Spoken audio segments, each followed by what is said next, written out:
एक वक्त का किस्सा है। शिमलापुर गांव में बिट्टू नाम का लड़का अपनी बीवी छम्मो और माँ के साथ रहता था। बिट्टू ने घर पर काफी सारी बत्तखें पाली हुई थीं और वो उन बत्तखों को अपने हाथ से दाना खिलाता था। देख बहू, बिट्टू की बत्तखें कितनी बड़ी हो गई है। आखिर मेरे मेहनती बेटे की मेहनत रंग ले आई। हाँ माँ जी, अब ठीक कह रही है। आखिर बिट्टू जी ने दिन रात जाकर बत्तखों को इतना बड़ा कर दिया है कि ये अंडे दे सके। बहू, अब तो हम इन बत्तखों के अंडे खाएंगे भी और इन्हें बेचेंगे भी। माँ जी, मैं बिट्टू से पता कर देती हूँ कि बत्तखों ने अंडे दिए हैं कि नहीं। फिर छम्मो बिट्टू के पास आती है। बिट्टू जी सुनाए, बत्तखों ने अंडे दिए हैं कि नहीं? नहीं बेगम, अभी तो बत्तखों ने अंडे नहीं दिए, पर मुझे उम्मीद है ये जल्दी अंडे देना शुरू कर देंगी। फिर देखना बेगम, हमारे पास कैसे धड़ाधड़ अंडे आते हैं। बिट्टू जी, फिर तो मजा ही आ जाएगा। हम रोज अंडों की मजेदार डिश बनाकर खाया करेंगे। अच्छा बेगम, अब मैं इन बत्तखों को सैर करवाने ले जाता हूँ। सैर करने से ये बत्तखें एकदम चुस्त चाको चौबंद हो जाती हैं। फिर तो बिट्टू जी, आपको इन बत्तखों को सैर करवाने के लिए ले जाना चाहिए। फिर बिट्टू उन बत्तखों को सैर करवाने के लिए ले जाता है और उन बत्तखों को गांव की मुख्तलिफ जगहों पर सैर करवाता है और जब शाम होती है तो वो उन्हें वापस घर ले आता है। जबकि उसी गांव में मीठे नाम का लड़का अपनी बीवी नसीबो कैंची के साथ रहता था। उन दोनों का काम बस सोते रहना था। एक दिन मीठा बैठा होता है। बेगम, ये बता कहाँ से आ रही है और कहाँ जा रही है? मीठे किचन से खाना खा के आ रही हूँ, अब सोने जा रही हूँ। बहुत जोर की नींद आ रही है। बेगम, मुझे लगता है ज्यादा सो कर तेरे दिमाग के बल्ब फ्यूज हो गए हैं। अभी घंटा पहले सोकर उठी है, अब फिर सोने जा रही है। तो मीठे, तूने कौन सी हीरे जेवरात की फसल उगाई है जिसे काट के टाइम पास कर बेबू? मैं तो सोकर ही टाइम पास कर बेबूंगी। बेगम, एक काम करते हैं, थोड़ी गपशप लगाते हैं। मेरा भी टाइम पास नहीं हो रहा। ना मीठे ना, अब तेरे साथ गपशप लगाने के दिन गए। तू अब अकेले ही बैठ कर मक्खियाँ मार, मैं तो सोने जा रही हूँ। अच्छा बेगम, फिर मैं भी जाग कर क्या करूँगा? वैसे भी बैठ कर थक गया हूँ। चल के सोते हैं। फिर क्या, उन दोनों मियाँ बीवी का काम बस सोना ही रह गया था। जबकि दूसरी तरफ बिट्टू उन बत्तखों को सैर पर ले जाने का सोच रहा होता है। यार, मैं आज एक काम करता हूँ, इन बत्तखों को गांव की दूसरी तरफ ले जाता हूँ सैर करवाने के लिए। फिर बिट्टू बत्तखों को सैर करवाने गांव की दूसरी तरफ ले जाता है और चलता चलता मीठे के घर के पास से गुजरता है तो बत्तखों की आवाज से उनकी आँख खुल जाती है। बेगम, ये किस मनहूस को मौत आ गई? अच्छा भला सो रहा था, चोर की वजह से सारी नींद खराब हो गई। मीठे, देख जरा ये किसको आफत आ गई है। फिर वो खिड़की से देखते हैं तो बिट्टू बत्तखें लेकर जा रहा होता है। उन बत्तखों को देखकर उन दोनों के मुंह में पानी आ जाता है। आए बेगम, ये मोटी मोटी बत्तखें। सोच बेगम सोच, अगर हम रोज एक बत्तख चोरी करें और उसके लेग पीस खाएं तो कितना मजा आएगा। हाँ मीठे, कमाल की बात कर रहा तू।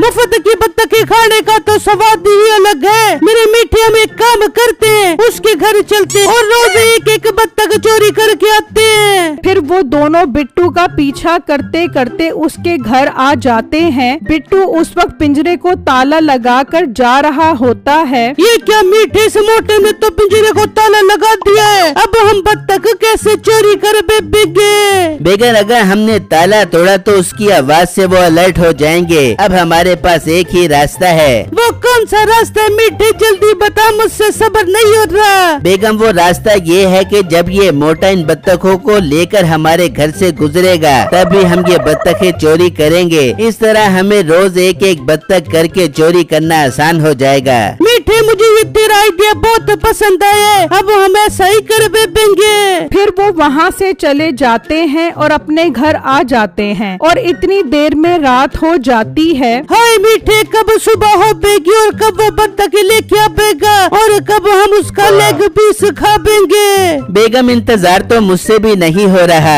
एक काम करते हैं सो जाते हैं ताकि जल्दी सुबह हो जाए। फिर वो दोनों सो जाते हैं और जब सुबह होती है चलो मेरे मीठे उठ जाओ और कोई मस्त जगह देख के छुप जाते हैं ताकि आराम से उसकी बत्तखों को पकड़ सके। फिर वो दोनों दरख्त के पीछे छुप जाते हैं। इतनी देर में बिट्टू बत्तखें लेकर आ जाता है तो मीठा एक बत्तख चोरी कर लेता है। बत्तख की जोर की आवाज की वजह से बिट्टू इधर उधर देखता है। यार ये बत्तख की इतनी जोर की आवाज क्यों आई है? बिट्टू उसे अपना वहम समझकर वहाँ से चला जाता है। मीठा और नसीबो मजे से उस बत्तख को खा जाते हैं। वाह वाह बेगम, मजा ही आ गया। इस तरह रोज हम बत्तख की कढ़ाई खाएंगे तो एक दिन बहुत ताकतवर हो जाएंगे। दूसरी तरफ बिट्टू अपनी बत्तखें गिन रहा होता है। 40, 41, 42, 43, 44, 44। ये क्या? ये तो एक बत्तख कम है। मैं लेकर तो पूरी 45 बत्तखें गया था। हाय ये तो बहुत दुख की बात है, एक बत्तख झुंड से निकल गई। फिर बिट्टू रोज बत्तखें वहाँ से लेकर जाता है और मीठा रोज एक बत्तख चोरी कर लेता है। देखते ही देखते बिट्टू की बत्तखें कम होना शुरू हो जाती हैं। 35, 36, 37, 37। ये क्या? ये तो रोज मेरी बत्तख कम होती जा रही है। 45 बत्तखों में से 37 बत्तखें रह गई और ये अंडे भी नहीं दे रही। मैं एक काम करता हूँ, इन बत्तखों को बेच देता हूँ। बिट्टू बत्तखें बेचने की बात करने के लिए निकलता है, जबकि दूसरी तरफ नसीबो मीठे के पास आती है। मीठे टमाटर प्याज खत्म हो गए, जाकर टमाटर प्याज लेके आ जाओ, उनके बगैर बत्तख की कढ़ाई अच्छी नहीं बन बेगी। अच्छा बेगम, मैं अभी जाता हूँ और लेकर आता हूँ टमाटर और प्याज। जबकि बिट्टू कसाई की दुकान पर आता है। भाईजान मेरे पास मोटी मोटी अच्छी नस्ल की बत्तखें हैं, क्या आप मुझसे वो बत्तखें खरीदोगे? लड़के कितने बत्तखें हैं तुम्हारे पास? भाई साहब मेरे पास पूरी 37 बत्तखें हैं। वो बात कर रहे होते हैं तो साथ सब्जी वाली दुकान पर मीठा पहुंच जाता है और बिट्टू की बातें सुनने लग जाता है। लड़के वो तो तुम्हारी बात ठीक है, पर तुम ये बत्तखें क्यों बेच रहे हो? भाईजान दिन ब दिन मेरी बत्तखें चोरी हो रही हैं और ऊपर से वो अंडे भी नहीं दे रही। ये नुकसान से बेहतर है कि मैं अपनी बत्तखें बेच दूं। ठीक है, मैं कल आकर तुमसे सारी बत्तखें खरीद लेता हूँ। ये सब सुनकर मीठा चौंक जाता है और जल्दी से घर आकर नसीबों को सारी बातें बताता है। ना कर मीठे ऐसी बातें, अगर उसने सारी बत्तखें बेच दी तो हम बत्तख के लेग पीस कहाँ से खाएंगे? बेगम वही सोचकर तो मैं भी बहुत परेशान हूँ। मीठे मेरे पास एक बहुत कमाल का आइडिया है। क्या आइडिया है बेगम, जल्दी बता।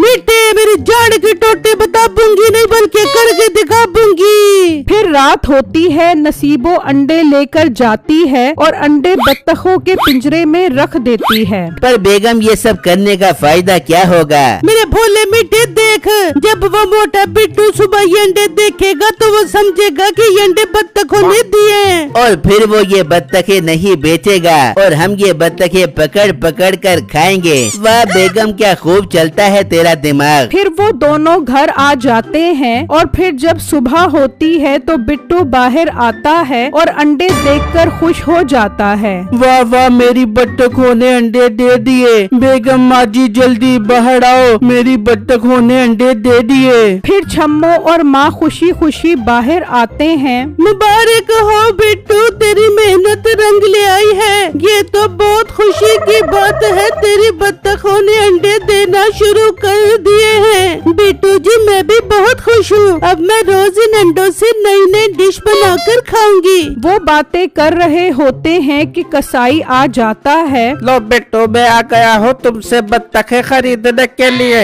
जल्दी से बत्तखें मेरी गाड़ी में लोड करवा दो। कसाई साहब सॉरी फॉर डैट, मेरे बत्तखों ने अंडे देना शुरू कर दिए हैं, मैं अब ये नहीं बेच रहा। लड़के ये तुम्हारी बात गलत है, कल तक तो तुम बत्तखें बेच बेचने का बोल रहे थे और आज तुम मुकर गए। वो क्या है कसाई भाई, अगर ये बत्तखें अंडे ना देती तो मैं ये बत्तखें आपको जरूर बेच देता। लड़के मुझे तो लग रहा है तुम लोगों ने जानबूझकर अंडे रखे हैं बत्तखें ना बेचने की वजह से। कसाई भाई ट्राई टू अंडरस्टैंड, मेरी मजबूरी को समझो। यू कैन गो नाउ, मैं अब ये बत्तखें नहीं बेचूंगा। कसाई गुस्से में वहाँ से चला जाता है। बेगम आप एक काम करो, अंडे निकाल कर मजे मजे की डिश बनाओ, मैं बत्तखों को सैर करवाने जा रहा हूँ। फिर बिट्टू बत्तखों को सैर करवाने के लिए ले जाता है तो मीठा उसकी एक बत्तख उठा लेता है। चल बेगम आज तो इस बत्तख की सब्जी बना कर खिला। मीठी, इस तरह अगर हम रोज रोज बत्तख खावेंगे तो वो दिन दूर नहीं कि हमारे पेट से बत्तख की आवाजें आना शुरू हो जाएंगी। तू एक काम कर, इस बत्तख को बेचकर मटन ले आ, आज उसकी कढ़ाई बना के खावेंगे।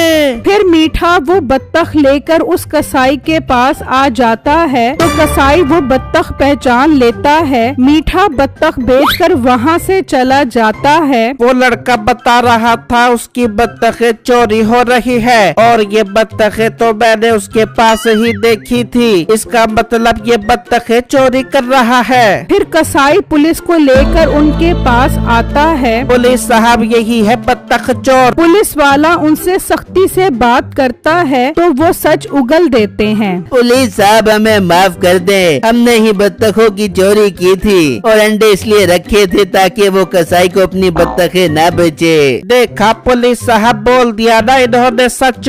इन चोरों को तो थाने ले जाकर इनकी अच्छी सेवा कर दे ना यार।